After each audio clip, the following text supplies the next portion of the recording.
আমাকে ছাড়বে না। ঘটনা শুরু করার আগে আমার প্রিয় শ্রোতা বন্ধুদের ভালোবাসা ও সহযোগিতা একান্তভাবে কাম্য করি। একটি লাইক ও চ্যানেলটি সাবস্ক্রাইব করে পাশে থাকার অনুরোধ রাখলাম। শুরু করছি হাড় হিম করা ভৌতিক নিবেদন, আতঙ্কের সেই রাত।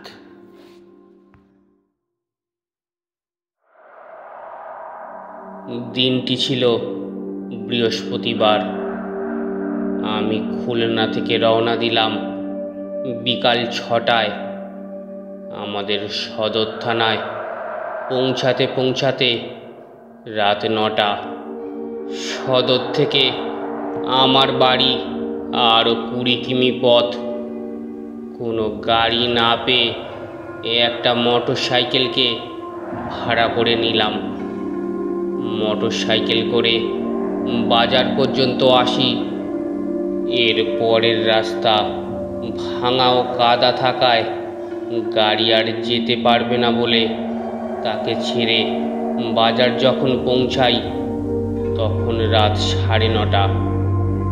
বাজার থেকে আরও 3 কিমি দূরে আমার বাড়ি। বাজারের কোনো দোকান খোলা নেই। আকাশ একটু মেঘলা থাকায় বেশ অন্ধকার লাগছে। আমার কাছে একটা 2 ব্যাটারির টর্চ। আমি হাঁটতে লাগলাম। যে রাস্তা দিয়ে আমি হাঁটছি তা 6 ফুট মাটির রাস্তা। রাস্তার বাম পাশেই ছিল খাল, ডান পাশে পাট ক্ষেত। কিছু দূর হাঁটার পরে একটা পুজো মণ্ডপ। মণ্ডপটার গেটের উপর 25 ফুট লম্বা একটি মহাদেবের মূর্তি ও তার পাশে শ্মশান।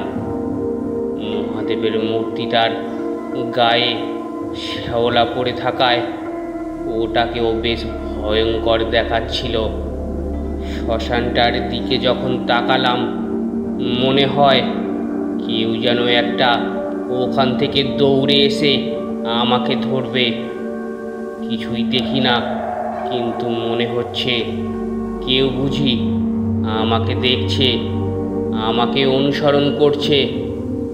আমার পেছনে বুঝি কেউ আছে। দোয়া পড়তে থাকি মনে মনে। প্রথমে কিছু মনে থাকলেও পরেরগুলো ভুল হতে থাকে। কিছু দূর যাওয়ার পর পাশের খালে একটা নৌকা দেখে একটু সাহস পাই। নৌকায় লাইট মারি, কিন্তু কোনো সাড়া শব্দ নেই। আমি জিজ্ঞেস করি, কেউ কি আছো? তবুও কোনো সাড়া না পেয়ে আমি নৌকার কাছে যাই। নৌকার পাটাতনের ভিতরে লাইট মারি। ভিতরে যাকে দেখলাম তাকে আমি চিনি। নাম গফুর। গফুরকে বললাম, কিরে তুই এত রাতে এখানে কি করিস? গফুর বলল, এত রাতে আমি না থাকলে আপনারে নিয়ে যেত কে? এত রাতে কথাটা শুনে আমি ঘড়িটার দিকে তাকালাম। তখন সময় 1:55। আমি যেন আকাশ থেকে পড়লাম। এত সময় তো হতে পারে না। আমি কি 3 ঘন্টা ধরে হাঁটছি? মোটের পরে 3 থেকে 40 মিনিটের রাস্তা। আমি গফুরকে কিছু বুঝতে দিলাম না। গফুরকে বললাম, গফুর আমাকে একটু পার করে দে। এই বলে আমি গফুরের নৌকায় উঠলাম।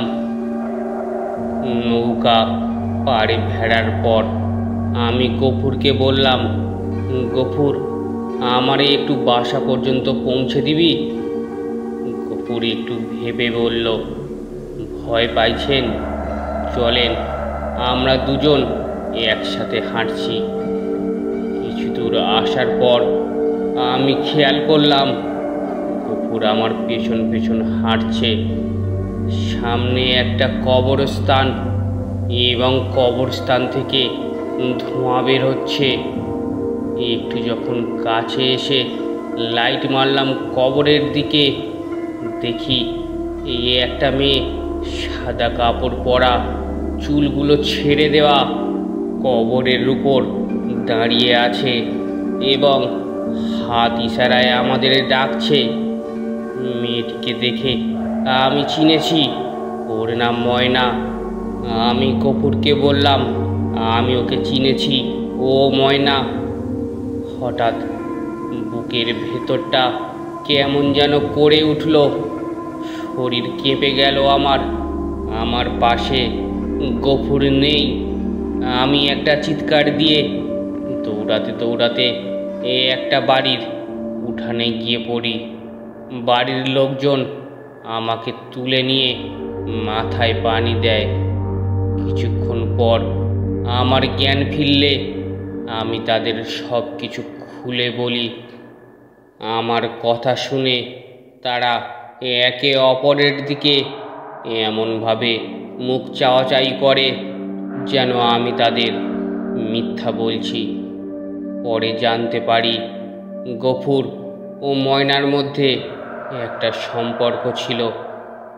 গফুর মাঝির কাজ করে, ময়নার বাবা একটু প্রভাবশালী। তাদের সম্পর্ক মেয়েটির পরিবার মেনে নেয়নি, তাই মেয়েটি সুইসাইড করেছে ও গফুরের খোঁজ কেউ জানে না।